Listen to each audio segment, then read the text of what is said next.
demonstrações ambientais que comprovam as condições de trabalho e que são aceitas pelo INSS. A gente falou há pouco sobre isso, mas não custa nada repetir. Quando eu repito um determinado assunto, eu fixo conhecimento, não é verdade? Nós falamos há pouco que o INSS existem alguns documentos que demonstram as condições ambientais. Que condição ambiental é essa? A exposição ao agente de risco. Que risco? Físico, químico ou biológico. Traduz o que é um risco físico. O risco físico é o ruído, é o calor, é a vibração, é a umidade, é a radiação ionizante, é a radiação não ionizante. São exemplos de agente de risco físico. O agente de risco químico, as substâncias químicas diversas, é o metanol, é o tolueno, é o xileno, é o benzeno, é o paraxileno, é o etilbenzeno, é o mercúrio. Tem uma série de agentes, não é verdade? Então é muito grande a infinidade de agentes químicos que deve-se ter cuidado, porque se o trabalhador exerce atividade em uma condição inadequada, poderá realmente adoecer, como a história mostra. E os agentes de risco biológico são aqueles que você está exposto a um risco que pode provocar uma patologia em um hospital, por exemplo. Você tem o risco de fungos, vírus, bactérias, tem uma toxicidade ali naquele ambiente. Como eu demonstro isso? Através dos diversos documentos. PPRA, nós já falamos, NR9, Ministério do Trabalho e Emprego, toda empresa tem que ter, e os cuidados com esses agentes de risco. Nós temos o Programa de Gerenciamento de Risco, PGR, principalmente atividade de mineração. Nós temos na indústria da construção civil o PCMAT. Nós temos em todas as empresas para a saúde ocupacional o PCMSO, o Programa de Controle Médico de Saúde Ocupacional. Nós temos o LTCAT, que as empresas deverão ter para atender a legislação previdenciária, o Laudo Técnico de Condições Ambientais do Trabalho, o conhecido LTCAT. São formas de demonstrar o ambiente de trabalho, as condições de trabalho que o trabalhador estava exposto e aceitas pela autarquia federal, conhecida como INSS. Nós temos ainda como demonstração o PPP, o Perfil Profissiográfico Previdenciário, hoje o documento mais utilizado, e nós temos também a comunicação de acidente do trabalho, serve para demonstrações ambientais no caso de um acidente. Isso está no artigo 145 da IN 45 de 2010. Deverá ser apresentados os originais e, se for cópias, elas deverão ser autenticadas para que o INSS possa aceitar essa documentação e você não ter nenhum problema.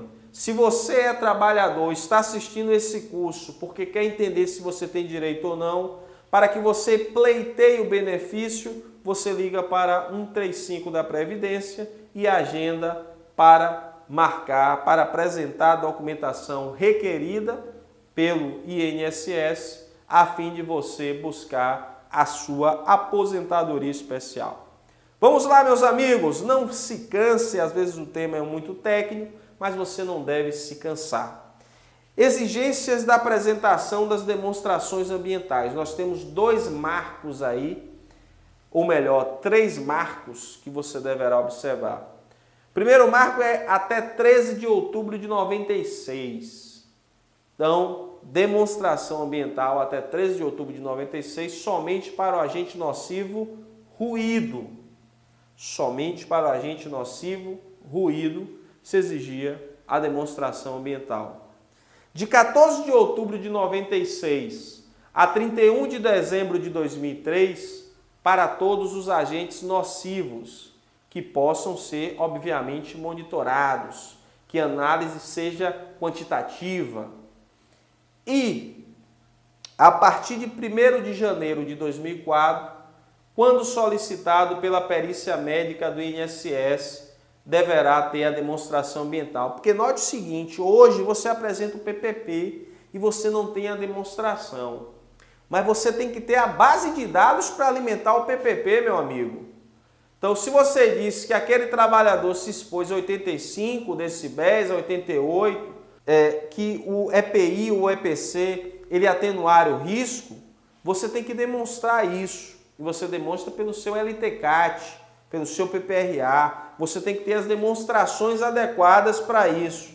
Então, hoje você apresenta o PPP, mas é facultado a Previdência exigir a comprovação da demonstração ambiental. Por isso, você, profissional de segurança, tem que ficar ligado. Vimos aí os 3 marcos das demonstrações ambientais, as datas aí que você deve observar, e hoje nós estamos falando de um critério que é o critério de você fornece o PPP, mas a Previdência ela poderá lhe solicitar esta demonstração ambiental. E como é que eu demonstro? Uma das formas é através do LTCAT, que a gente vai começar a falar um pouco agora, o laudo técnico de condições ambientais do trabalho. O que é esse laudo técnico de condições ambientais do trabalho? O LTCAT ele é um documento que, por meio de procedimentos técnicos explicitados em seu conteúdo, conclui se o trabalhador ou trabalhadores, em caso de laudo coletivo, está exposto a agentes nocivos prejudiciais à saúde, conforme legislação previdenciária. O LTCAT, ele demonstra se aquele trabalhador ou se aquele conjunto de trabalhadores, ele trabalha em uma área em condição ou com a presença de agentes nocivos prejudicial à saúde, mas prejudicial à saúde sob a ótica da legislação previdenciária. Por isso que você deve ter o LTCAT. Por isso que o LTCAT ele tem um foco previdenciário. E o PPRA, digamos assim, tem um foco muito mais trabalhista. Em muitos momentos, esses 2 ramos do direito, apesar do direito previdenciário ser um ramo do direito e o direito do trabalho um outro ramo, nós temos aí, e um é do direito público, o direito previdenciário, e o direito do trabalho, a maioria da doutrina entende que é um ramo do direito privado, apesar de existir questionamentos achando que também é direito público, mas o que vale é a doutrina majoritária que diz que o direito do trabalho ele é um ramo do direito privado.